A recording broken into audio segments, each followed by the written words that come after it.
Welcome to the IT Matters Podcast, where we explore why IT matters and matters pertaining to IT. Welcome, everyone, to the IT Matters Podcast, where we crack into the minds of the brightest IT leaders and discuss the challenges we're facing as we stay sharp and guide our organizations to a brighter digital future. I'm your host, Keith Hawkey, Technology Advisor for Opkalla. And today we are discussing change management with the former CIO of Lendlease, a real estate company that helps design, develop, and build and fund cities from scratch. Lendlease won the 2021 Fast Company's Top Innovative list and 2021 Grisby Award as a sector leader. Meridith is now consulting organizations on how to manage technology change from a human perspective and is a wealth of knowledge for those organizations that are making the right investments, but might need a little help with adoption and policy building and maximizing those investments that we make from a human perspective. Meridith, welcome to the IT Matters Podcast. Thank you, Keith. Thanks for having me. I'm happy to be here. Happy to have you. So, Meridith, can you tell us a little bit about yourself? How did you end up where you are today? Tell us a little bit about your career path and how you got here. I have a 25-year career in IT. I started when I was 12. I worked for the same company a lot of that time, started as a systems engineer and then worked my way up to the regional CIO role. You know, in those 25 years, I've worked across a lot of the more traditional IT disciplines, but definitely my role as CIO was my favorite. People are my passion. I love working with people. It's really what got me into technology in the first place. And over the course of my career, I've found myself working on several large transformation initiatives and numerous little individual projects. And technology is the easy part. It's the people part that's the hard part. And that's because we're all different. I tell my daughters we're like snowflakes. Each and every one of us is unique and different. So I love working with people with a dash of technology. And that's me. People are the difficult part of this equation. I'd say some technology leaders might agree, some might disagree and say that the bugs and the errors and everything that comes with technology is difficult. But I tell you what, with how rapidly the environment changes in the second quarter of 2024, it sure seems like adoption painful. What's interesting is I work with technology leaders across the country, and there are some different perspectives on where your employee base is based out of. I know that if you're maybe a little bit more focused on the West Coast, change is a little easier. A lot of our technology companies originate out of Silicon Valley. Where we're based out of in the Southeast, change is a much harder equation to solve. What are some of the insights that you've learned of your career to start building the foundations for a technology change earlier on? Because as we've discussed before, starting when you're deploying a technology doesn't always go as planned. I think what companies need to shift from, and this is not just CIOs, but it's the entire executive leadership team. We have to stop looking at change management as a specific transformation initiative or a project. We have to start looking at how we can, within our organizations, cultivate a culture that can sustain continuous change. That's a lot of C's there, but cultivating cultures that can sustain continuous change. What I'd like to do is just take a minute and show you this diagram here that I've referred to a lot, and it really looks at the rate of innovation compared to our ability as humans to adapt, right? So as you can see, there's a pretty big gap here. And I think the challenge for organizations, for the C-suite, is to figure out how to close that gap. So I think that's a really, really important thing to understand and talk about. And really, why does this gap exist? And this gap exists, people resist change out of fear and distrust, because our brains are wired to keep us safe we have this sort of natural inclination to lean towards the status quo, to prioritize the present. And so I think one of the things that companies on the West Coast, technology companies, one of the ways that maybe they're different is because they understand the importance of creating psychologically safe cultures. I mean, you see that in the Agile Manifesto from years and years ago, which software companies have kind of taken to heart. I think that's part of why you see that difference. And I think, what's important for all companies, regardless of whether they're technology or not, is to take some lessons from that and to figure out how they can create that safe environment in organizations for people, because that will help them to navigate change.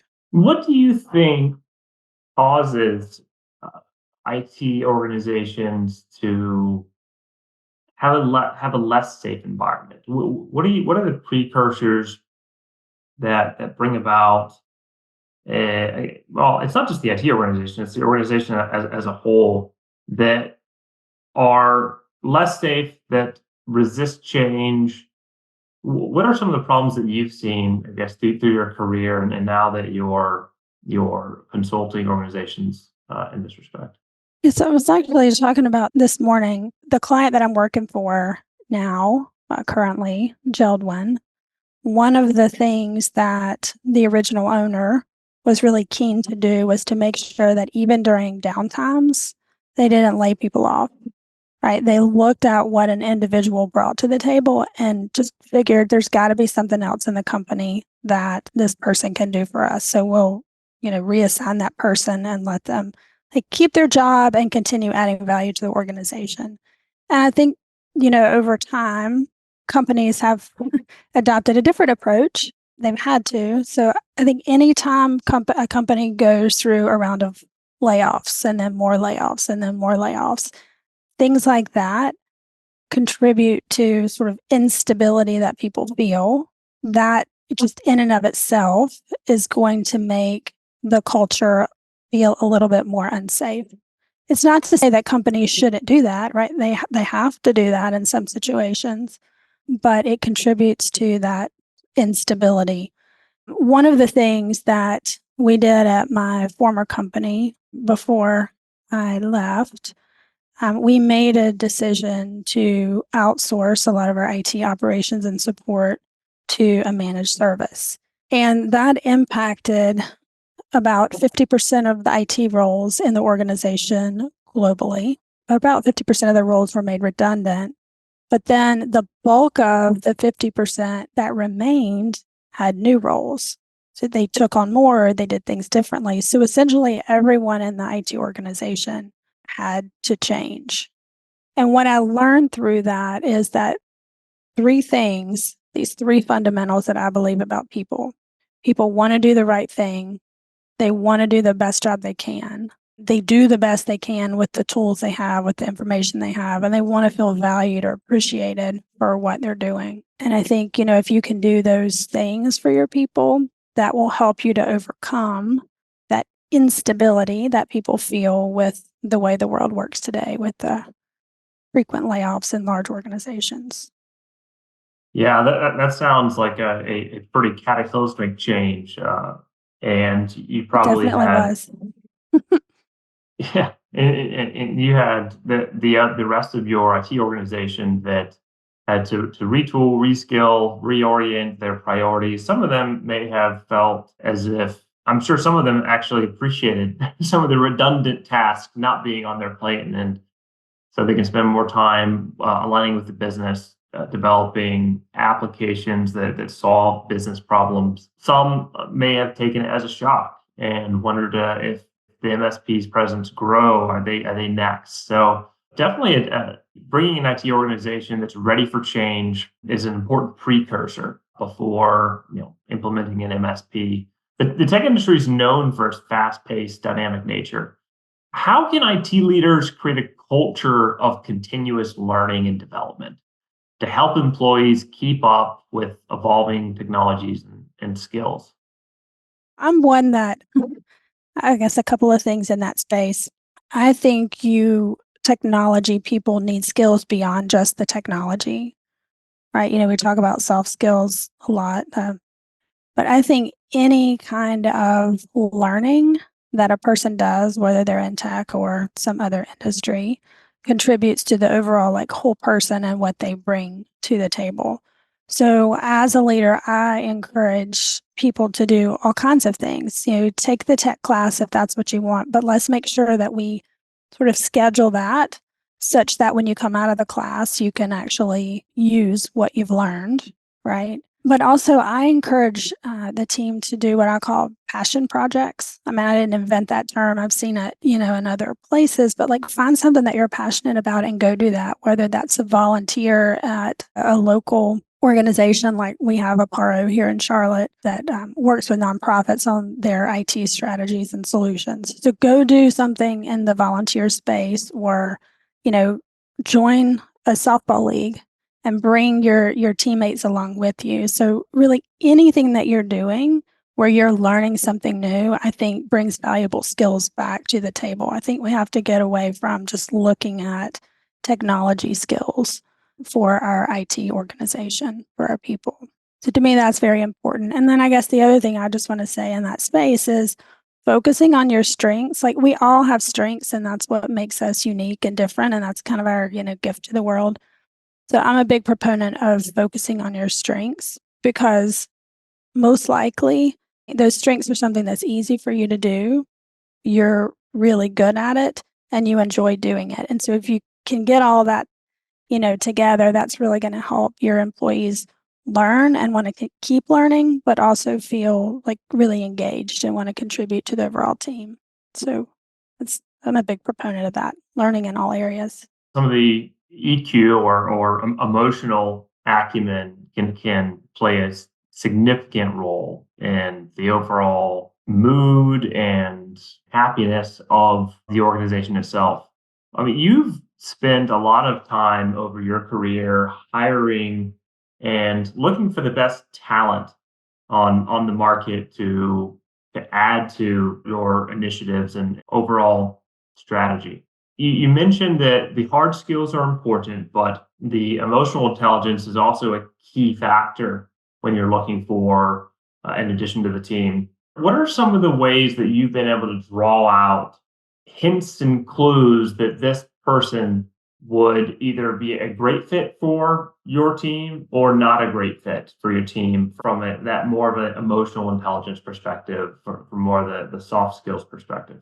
One of the things that I'm a big proponent of and I invested a lot of time in as a CIO was getting to know the unique strengths of each of the members of my team. And whenever there was a new position, what I would look to do is hire someone that had complementary skills.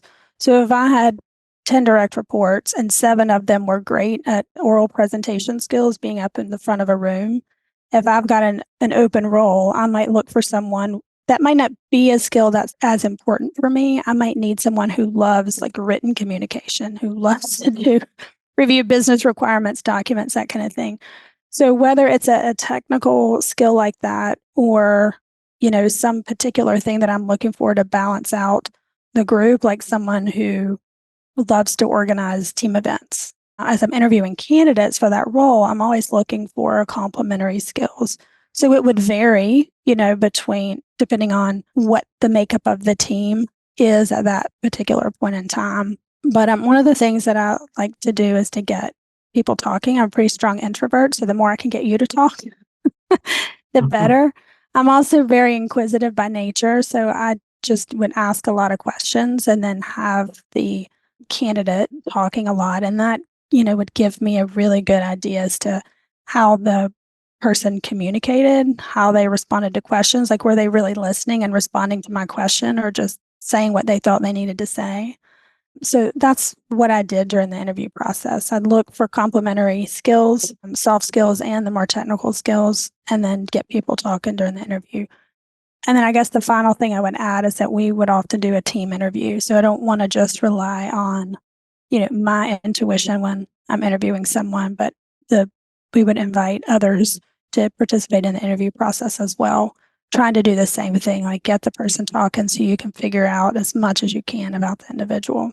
Did you ever connect with some of your team members that were in the interview and everyone had very different opinions, or did for the most part you guys see the same things? 80-20 rule, 80% of us would probably feel the same way. It would either be a thumbs up or a thumbs down or not sure. So most of us would at least have the thumbs up or down. The same. When you get to that point, you got to make a call. That's why you're the leader. And you don't always make the right ones, but you do try. That reminds me of so my company Opkalla uses the predictive index for, it's effectively a personality test. And some of their people in our office yesterday, and they were discussing the four quadrants of how we communicate. And there are times that you're communicating in the way that you do, and it doesn't resonate at all with those that don't communicate this way. The four quadrants are: there's more of a visionary, there's an analytical, someone that's more focused on methodology, and then more of that emotional connection type. I wonder if in some of these interviews, you had employees that, team members that had these different traits. People that came into the interview and connected with those traits resonate with them more and are more impactful than the other ones. Yeah. The visionary comes in and is explaining the vision, but most of your team is more of that methodology, analytical side. They could be a great fit, but they just haven't been able to connect on those aspects of communication. Yeah. Have you had any experience with judging personalities of your team and people you might be interviewing? Yeah, and I guess it goes back again to what is it that we're looking for? Like what are the skills, what are the things that we as a team needed? So if we needed a dose of visionary, then that's what we would be looking for. That's what we would be appreciating.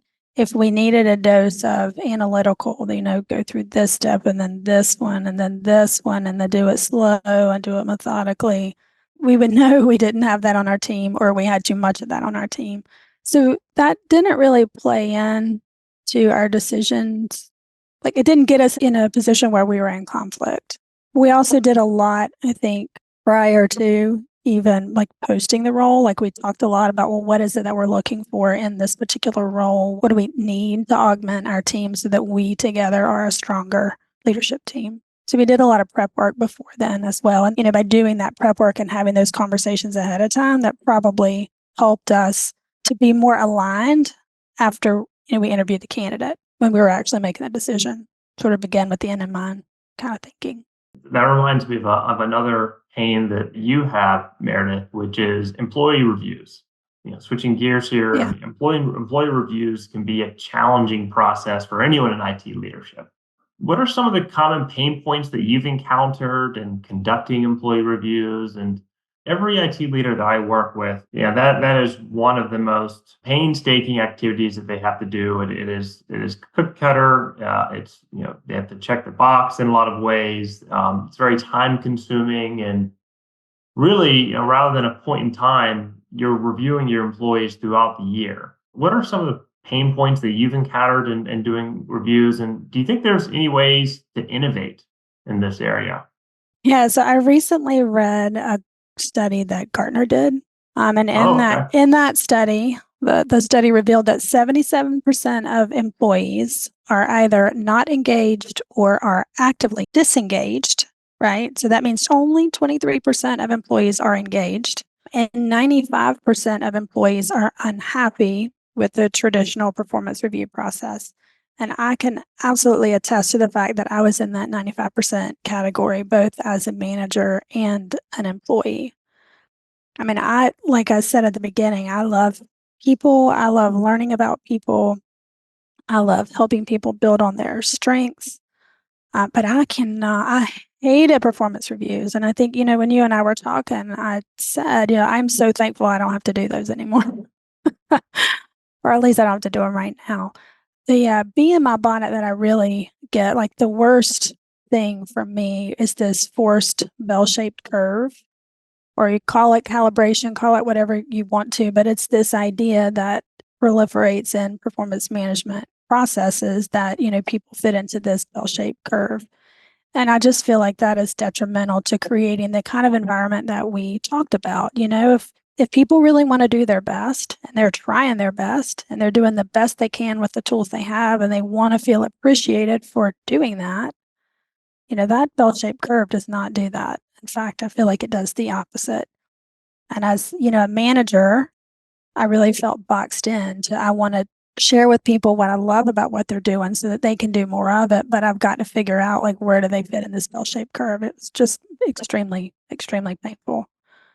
I mean, in terms of like, well, what can be done about that? Are companies still doing that? I think, leadership teams are hearing that 95% of people are not happy with this kind of process. And so you're starting to see with some of the more forward-looking, innovative companies that they are looking at different ways of managing performance in their organization. Deloitte, GE, Adobe, those are a couple of good companies to look at. I mean, they've been on multi-year journeys to move away from these like annual performance reviews to, processes that help encourage the continuous coaching and feedback and focusing more on personal growth and development rather than some specific goals written on a piece of paper once a year. So I think, companies are opening their eyes and they're starting to look at things, a little bit differently, but it's going to take some time for sure. So most of us have to still operate in this like, traditional type of performance management system. So I just would encourage people to like, keep the faith. Change is coming. And just focus on that like continuous coaching and helping, your team, your people to grow personally and have that open dialogue. And then don't ever, the worst thing is like going into a performance review and surprising an employee. That's like walking into a boardroom and not knowing the answer before you walk in, right? Like there shouldn't be no surprises if you're giving your people continuous feedback throughout the year, if you're really truly doing that. Even though it's an annual stinky process, there shouldn't be any surprises. Have you ever had a member of your team that you felt you could get more out of that had potential, but it was obvious they were stuck in a rut? There was something going on, whether it was professional or personal in their lives, that they weren't focused and dedicated in the way that you would like to see them, and that they ultimately have the potential to be. Have you ever had a team member that you experienced that was like this? And what are some of the ways that an IT leader could target an employee like this and get the most out of them? Help them kind of reinvent themselves at the company. I think it all starts with like this culture of psychological safety and employees trusting you as a leader, right? If you have that trust, if you create a culture that is safe for people to share what's on their minds and what they're feeling, then it's easy in air quotes, to sit down with an employee and have that conversation. Just say, "May I share some feedback with you?" And then just have the open conversation to say, "Look, I see so much potential in you. What can we do so that everybody else can see that too?" And talk through like what's not working currently, what is working, and then figure out like how do we get them more of what is working. How do we help them build on their strengths so that they can show to everybody else that untapped potential that I see? That's how I've handled that in the past, and it tends to work pretty well. Because again, people want to be seen and heard for who they are. They want to feel like their efforts are appreciated. And even if it's not going in the right direction, they still have, value and skills that they can contribute to the team. Then I think the other thing is the leader has to look in the mirror and say, hey, if this employee is doing the best they can with the tools they have, then maybe I'm not giving them the right tools. I think there's some responsibility on both sides there. I couldn't agree more. There's often the case where you have more of a boss mentality, and they think that anyone under them needs to fall in line. And if they're not falling in line, something is wrong with them. Certainly, the better leaders through time are the ones that are able to level with their team, sit in their walk a day in their shoes, and understand what they're going through and be accessible. Yeah. It is a rapidly changing technology environment in year 2024, with artificial intelligence impacting multiple sectors, impacting a lot of what we have spoken about today. Where do you see some of the generative AI impacting change management, employee reviews? Where do you see that landing in some of the areas that you have expertise in? We talk about change and why people resist change, and a lot of that is fear-based, right? There's a lot of fear right now about AI and, what it's going to do, whose job is it going to take. And so I think, education is key there. Like, what is it and what is it not? If you look at an individual organization or an industry, there will be some spot places where, yes, you might start to invest, but it's going to take some time before AI is truly enterprise ready for most organizations, right? Your more innovative, technology oriented ones, they're going to be way down the road faster, but the bulk of people don't work in those organizations, right? They work for a construction company or, a hospital or, a school system. And so I think we used to have the saying managed by fact, like what are the facts? And let's start with the facts and let's talk about what's really happening. Like, what's the potential? How do we think that's going to impact you or your role? And then sort of start to plan for that. I think, the more we can do to allay people's concerns and fears about AI, actually, the more people will embrace it and the farther we'll be able to take it and the more benefit we'll see from it. Have you dabbled with any of the Chat GPT, the and chat GPT or Chat bar GPT. functions? Have you? A little bit. Yeah, a little bit.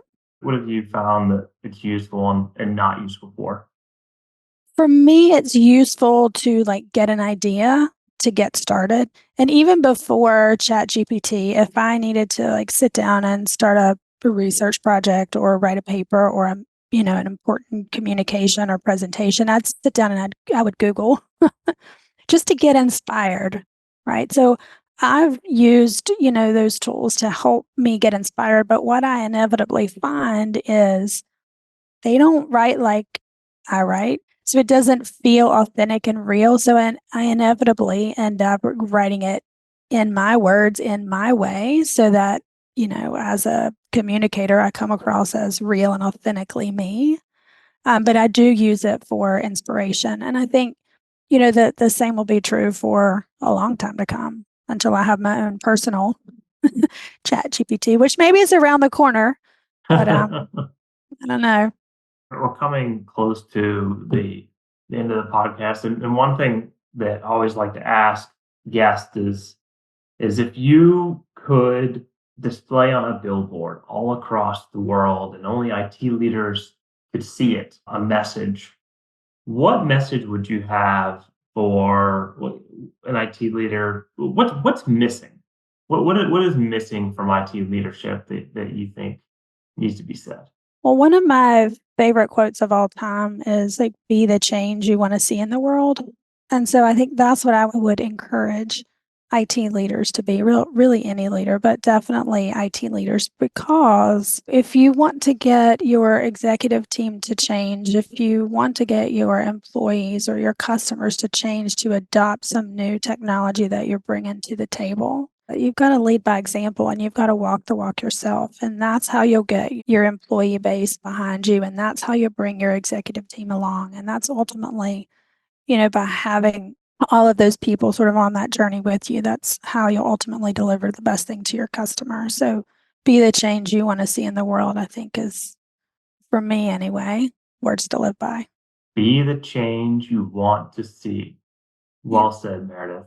Where can our listeners find you if they have any follow-up and want to engage? What is the best way to reach Meredith Fix? So I am on LinkedIn. It's probably the best way. Go onto LinkedIn and search Meridith Fix, and there you'll find me. It's probably the best way to get me. I'm constantly checking. We'll make sure to include your LinkedIn profile in the show notes. Thank you so much for joining the podcast. It's been a pleasure. Thank you. I have enjoyed speaking with you, and hopefully your listeners will get a little nugget or two out of our conversation. Or 3 or 4. That would be even better. Thanks, Meredith. Take care, everyone. We'll catch you next time. All right. Thanks for listening. The IT Matters podcast is produced by Opkalla, an IT advisory firm that helps businesses navigate the vast and complex IT marketplace. Learn more about Opkalla at opkalla.com.